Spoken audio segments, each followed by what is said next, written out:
In the late 1970s and early 80s, the golden age of arcade video games came from technological advances and the popularity of video arcades.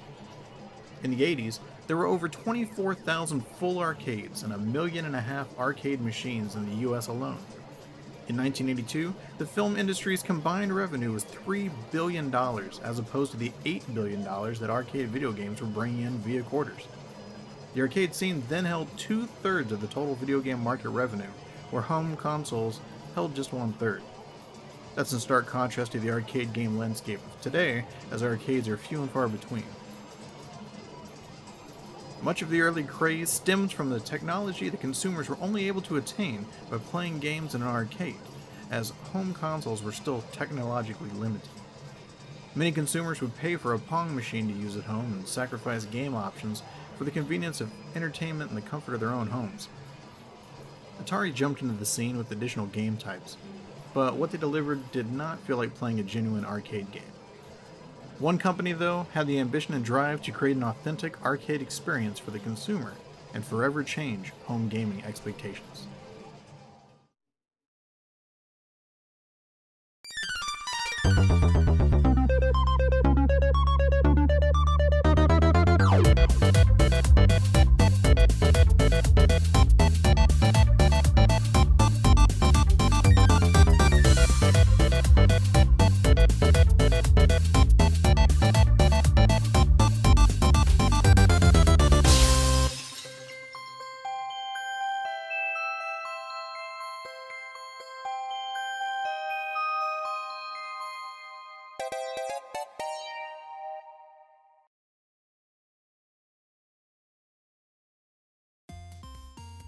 The story of the ColecoVision started many years before the company ever stepped foot into the electronics realm by Maurice Greenberg. Coleco Industries was founded in 1932 as the Connecticut Leather Company. The business was founded to provide those that repaired shoes the supplies that they needed, later introducing rubber footwear to their portfolio.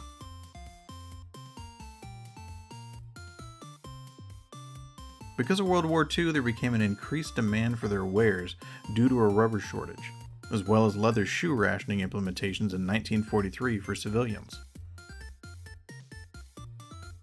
The military took priority as it was in need of shoes, combat boots, and leather flight jackets. The increased demand led to the Connecticut Leather Company's ability to become a financially secure entity.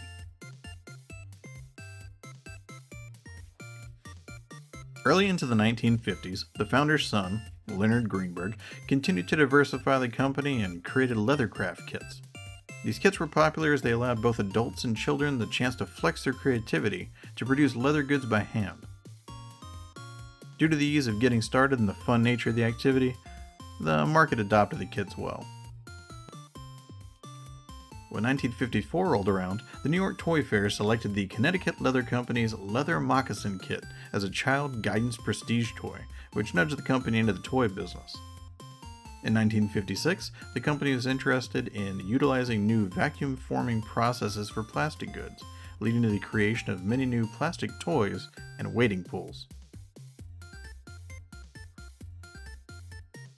In 1961, the leather portion of the Connecticut Leather Company was sold, leading to the company changing its name to Coleco Industries Incorporated. So you might be asking, how does the Connecticut Leather Company change its name to Coleco?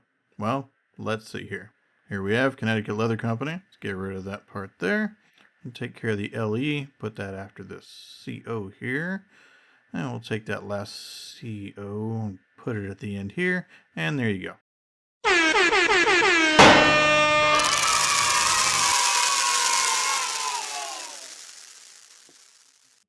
Anyway, when the company went public on January 9th, 1962, the starting price of stock was $5, which equates to about $41.59 currently. So the company was doing well for itself and things were looking bright.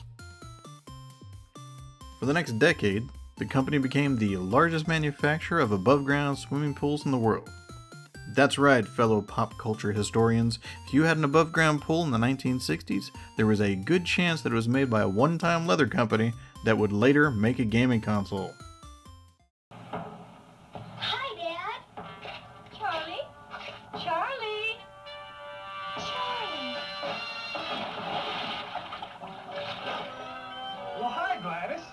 he smiles. A Coleco pool is like a private country club in your own backyard. It's the quality pool with the easy care features. Complete pool packages by Coleco are sale priced now starting at $299. In the 1970s, Coleco entered the snowmobile market, but there was little success due to lackluster snowfall and poor market conditions. Finally, under CEO Arnold Greenberg, Coleco jumped into the video game console business in 1976 with the Telstar. You're watching the most exciting game you will ever see on your TV set. Telstar by Coleco, with 3 different games. Telstar Tennis, with digital scoring, variable speeds. Telstar Hockey. Each player controls a goalie plus a forward on the other side. Oops, a goal. And Telstar Singles Handball, a game you play yourself.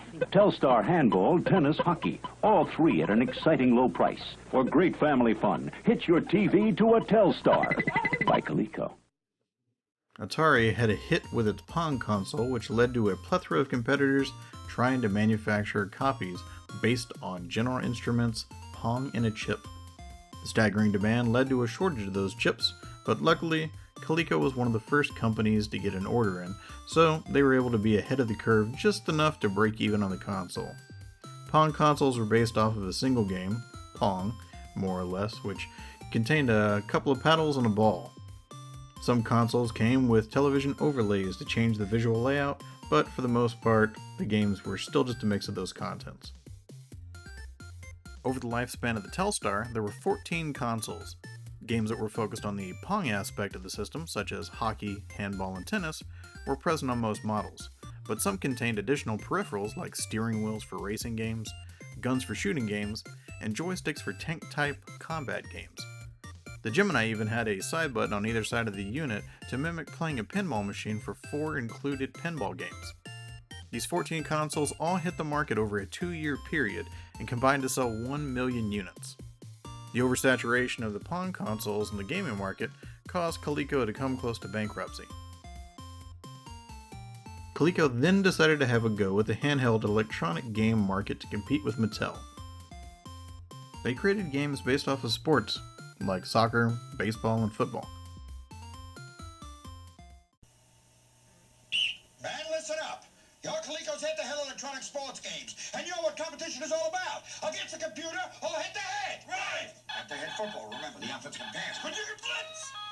Basketball, shoot, grab the rebound, pass. Hockey, watch that end of the crease. Move your goalie, move your goalie.